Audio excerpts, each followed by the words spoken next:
कल मैं ससुराल जाने वाला था। बाल थोड़े बड़े थे तो कटवाने चला गया। गाड़ी थोड़ी गंदी थी।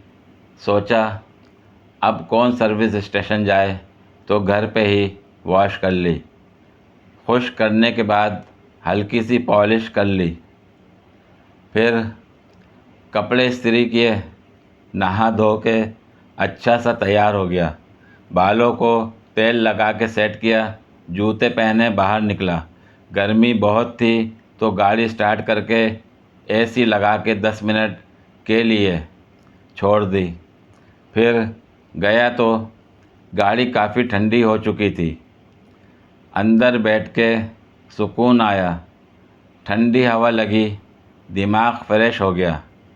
फिर याद आया मेरी तो अभी शादी भी नहीं हुई। उफ गर्मी।